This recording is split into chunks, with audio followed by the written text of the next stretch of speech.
अस्सलाम वालेकुम, आदाब, नमस्कार। परवीन न्यूज महानगर में आपके साथ शेख इफ्तिखार। आज वो इंतजार की घड़ियां खत्म हो चुकी है।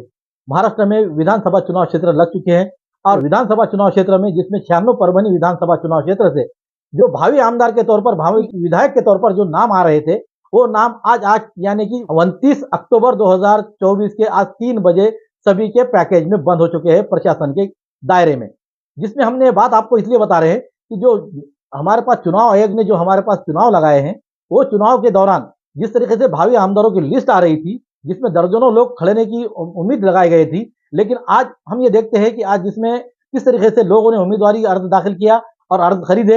ऐसा देखकर हम ये आपको बता रहे हैं कि जब से यानी कि 22 तारीख से फॉर्म भरने की तारीख थी, जब से लेकर तो आज 29 अक्टूबर तक, आज 3 बजे तक, दोपहर 3 बजे तक जो समय दिया गया था चुनाव आयोग ने, उसके तहत 3 बजे तक जिस तरीके से फॉर्म भरे गए हैं, आइए आपके सामने रखते हैं 96 परभनी विधानसभा चुनाव क्षेत्र के बारे में। किसने अर्ज दाखिल किए, कितने दाखिल किए और कौन से पार्टी से किसने दाखिल किया है, आइए आपके सामने बताते हैं। 96 विधानसभा चुनाव क्षेत्र से सबसे पहले डॉक्टर गोवर्धन भिवाजी घंडागड़े, यानी डॉक्टर गोवर्धन भिवाजी घंडागड़े, इन्होंने बीएसपी से अपना उम्मीदवारी अर्ज दाखिल किया है।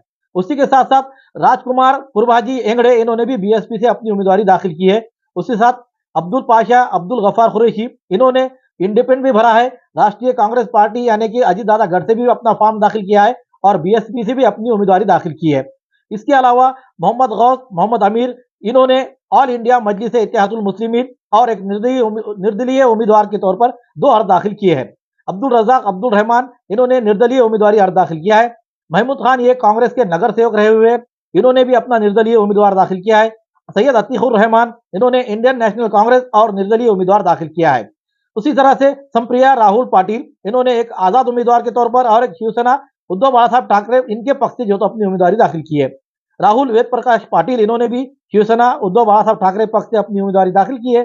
सैयद नोमान हुसैनी, सैयद उस्मान हुसैनी कौसर, इन्होंने इंडियन मुस्लिम लीग यानी इंडियन यूनियन मुस्लिम लीग से अपना और एक आजाद उम्मीदवार के तौर पर 2 अर्ज दाखिल किए हैं। शत्रुघ्न गणेश राव अवचार, इन्होंने आजाद उम्मीदवार के तौर पर अपनी उम्मीदवारी अर्ज दाखिल किया है।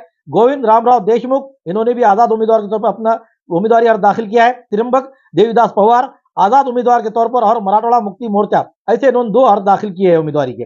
फारूक खान रौफ खान, इन्होंने भी निर्दलीय उम्मीदवार के तौर पर यानी आजाद उम्मीदवार के तौर पर अपना फॉर्म दाखिल किया है। गजानन विश्वनाथ जोगदन, इन्होंने भी जो मराठा आंदोलन में हमेशा सक्रिय रहे, इन्होंने भी अपना निर्दलीय उम्मीदवार अर्ज दाखिल किया है। आनंद शेषराव भरोसे, इन्होंने जो बीजेपी के थे, उन्होंने आज शिवसेना शिंदे गढ़ में जाकर प्रवेश करते हुए उन्होंने शिवसेना से शिंदेगढ़ से अपना उम्मीदवारी अर्ज दाखिल किया है और उनका नाम में लिस्ट में आ चुका है। सावित्री कालिदास महामुनि, इन्होंने राष्ट्रीय समाज पक्ष और रासपा यानी कि इससे उन्होंने अपना उम्मीदवारी अर्ज दाखिल किया है। बालाजी नामदेव मोहिते, इन्होंने आजाद उम्मीदवार के तौर पर नाम दाखिल किया है। सैयद समीर सैयद साहेब जान लाला, इन्होंने वंचित बहुजन आघाड़ी से अपनी उम्मीदवारी अर्ज दाखिल की है।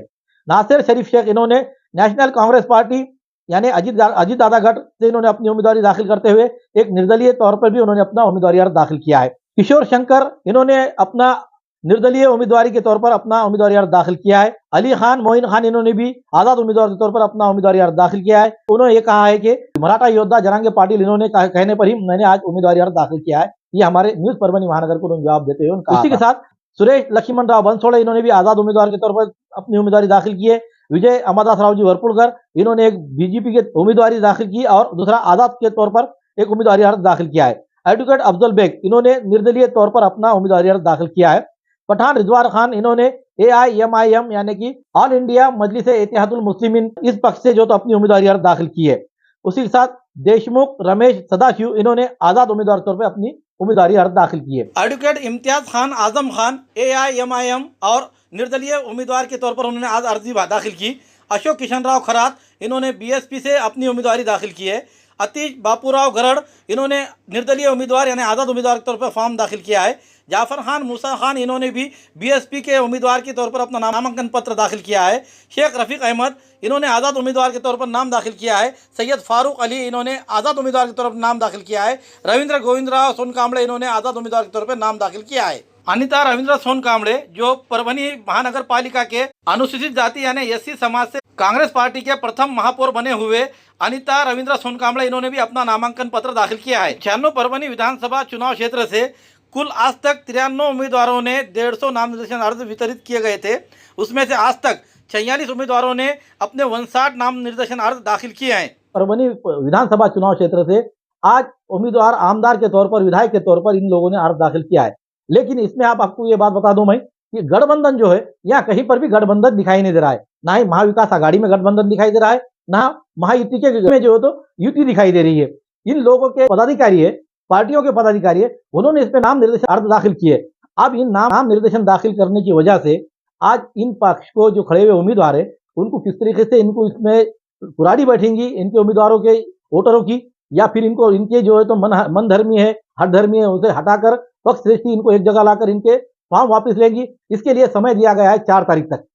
हमें 4 नवंबर तक का इंतजार करना पड़ेगा कि यानी कि हमारे ईवीएम मशीन पर कितने उम्मीदवार आएंगे। इसके लिए हमें 4 तारीख का इंतजार करना पड़ेगा। लेकिन उससे पहले आज जो 3 बजे हमारे पास उम्मीदवारी दाखिल करने के बाद अब यहाँ से प्रक्रिया ये शुरू हुई है कि जो नाराज है, जो रुसे फूके हुए, उन्हें मनाए कैसे। यानी कि जिस तरह से कहा गया था गाने में कि रूटे रूटे पिया तुम्हें मनाओ कैसे, ये पोजीशन आज यहाँ पर आ चुकी है। तो परभनी विधानसभा चुनाव क्षेत्र में आप रूटे हो को मनाने के लिए अब जिस तरीके से महायुति के उम्मीदवार आनंद भरोसे है और महाविकास आघाड़ी के उम्मीदवार के तौर पर उद्धव बाला साहब ठाकरे की तरफ से डॉक्टर विधायक जो तो राहुल पाटिल ले आ चुके हैं। अब इनके तीनों कितना लोहा मनवाते हैं, अपने कितने हठधर्मी और उनकी नाराजगी इन खड़े हुए उम्मीदवारों की कम कर सकते हैं। जितना बैलेट पेपर कम होगा, ये दोनों भी उम्मीदवारों को उतना ही फायदा होगा। अब बात रही यानी कि हमारे पास ये कैडर वोट की, जिस तरीके से हिंदू मुस्लिम में अगर से ये देखा गया तो आज हमारे पास देखते हैं कि मराठा फैक्टर और मुस्लिम फैक्टर परभनी विधानसभा चुनाव क्षेत्र में सबसे ज्यादा मुस्लिम फैक्टर जो है तो अहमियत रखता है। क्योंकि यहाँ पर वोटिंग की तादाद जिस तरीके से बताई जा रही है 1,17,000, लेकिन हम ये बात बता दें आपको यानी कि पूरे मुकम्मल तौर पर कि परभनी में मुस्लिम समुदाय के वोट तकरीबन 1,05,000 है। जो डबल नाम थे इसलिए हम 1,17,000 बताए जा रहे थे। कुछ लोगों के डबल नाम है, कुछ लोग जो तो यहाँ से जा चुके हैं, कुछ लोगों का इंतकाल हो चुका है, इन लोगों के भी नाम उसमें अवेलेबल है।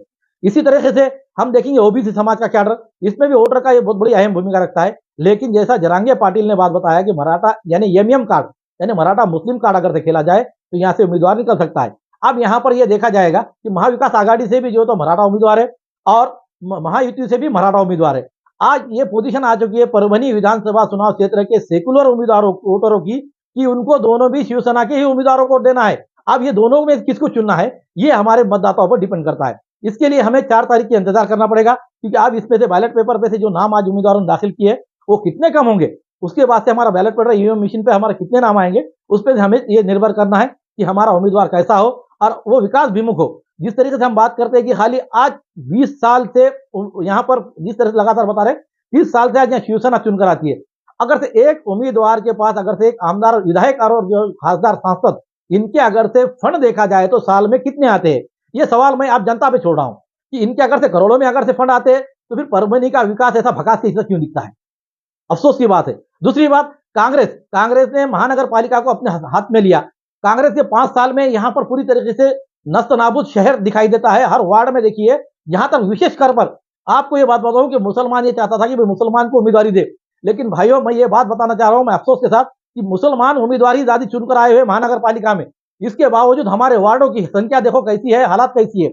और जहां पर जो अपने आप को हुकुमशाही बनाकर रहे थे उन नगर सेवकों की आप देखिए वार्ड जाकर देखिए, जहां पर आबादी नहीं है वहां पर डामर रोड, सीमेंट रोड, नालियां, लाइट की सुविधा मिल रही है। ऐसी अफसोस की बात है ये कि भाई जहां पर जनता पब्लिक नहीं है वहां पर सब चीजों की सुविधा, और हम जहां पर जनता बसी हुई है जमजम कॉलोनी, जैसा कि भाई हम ये बताएंगे दरगाह रोड इलाका सबसे ज्यादा मिनी विधानसभा है, 35,000 की वोटिंग जो तो वहां पर मुस्लिम समुदाय के और अन्य समुदाय की मिलाकर है, लेकिन वहां पर किसी प्रकार की कोई सुविधा नहीं। वहां पर हर बार जब बारिश होती है तो वहां के लोगों को अपने घर छोड़कर, मकाना छोड़कर, सब सामान छोड़कर वहां से निकल जाना पड़ता है। यानी कि एक आदिवासी की जिंदगी हम शहर में रहकर जी रहे हैं। तो हम आज यहाँ पर हमको एक ऐसी उम्मीद लगी हुई है कि ऐसे उम्मीदवार को जो तो आप वायदा करें, अपने वार्ड में बुलाकर, आपके एरिया में बुलाकर आप उसका खुलेआम पर सत्कार करें, चाहे वो कौन सी भी पार्टी का उम्मीदवार क्यों ना हो, उसको बुलाकर यह वादा करे कि भाई जब तू आएगा तो 1 महीने के अंदर, 2 महीने के अंदर तूने हमारे इस एरिया के रोड नालियों का काम देखना चाहिए। एक सांसद ने एक जवाब दिया है कि भाई परभनी शहर की महानगर पालिका जिम्मेदार। ये कितनी अफसोस की बात है, एक हंसने की जैसी, एक नादान बच्चे को बात करे ऐसी एक सांसद बात करता है कि भाई हमारा तो काम नगर पालिका का नहीं था, हम तो खासदार आमदार चुन के आए हुए, हमारा काम तो भाई तेरे को ये तो शहर के लोगों ने वोट दिया है, इसलिए तू वार्ड में से जो तो हर वार्ड से, हर एरिया से, तबके से तुझे वोट मिलने से तू सांसद बना है। तो तू ये बोल कैसा सकता है कि भाई तुझे जो है तो खाली जो तो नगर पालिका इसकी जिम्मेदार है, तेरे फंड कहाँ जा रहे हैं, जो विधायक और सांसद के फंड होते हैं वो फंड फिर कहाँ जा रहे हैं? एक दूसरे को बांटो, आओ चोरो, बांधो भारा, आधा तुम्हारा आधा हमारा। ये हालत कौन सी भी पार्टी के हम दो सब नेता मिलकर कर रहे हैं और कार्यकर्ता को सिर्फ छतरंजा बिछाने का काम करने लगा रहे। तो आज भाइयों वो कार्यकर्ताओं से मेरी अपील है कि आप आपके नेता के लिए जान निछावर करें, लेकिन ये भी हालत देखे कि भाई सबसे बड़ा हमारा मजहब है, समाज है। जो हमारे समाज के और हमारे यानी कि जो भी हमारे महापुरुषों के बारे में गलत बात करता है, इस्तेमाल करता है, उसे कभी बख्शा नहीं जाएगा। ये हमारा छोटे बच्चे से लेके बुजुर्ग आदमी भी कहता है। तो फिर इस तरीके से आज जो तो मराठा योद्धा जरांगे पाटिल ने जो बात निकाली है कि भाई उनके आरक्षण के लिए और मुस्लिम समाज के आरक्षण के लिए, इसके अलावा जो लोग हमारे हुजूर सल्लल्लाहु अलैहि वसल्लम की बेहुरमती करने के लिए बाज नहीं आ रहे हैं, उसको सबक सिखाने का वक्त इस समय आ चुका है। तो ये मैं आपको इत्तला कर रहा हूं कि आज तो हमारी पहली वीडियो है, आपको ये किस तरह से पसंद आई है इसके बारे में आपके कमेंट्स होना जरूरी है। साथ ही साथ लाइक करें, शेयर करें और अब तक हमारा चैनल सब्सक्राइब नहीं किया तो सब्सक्राइब जरूर करें और फेसबुक पर भी फॉलो करें। Subscribe now and press the bell icon. Never miss an update.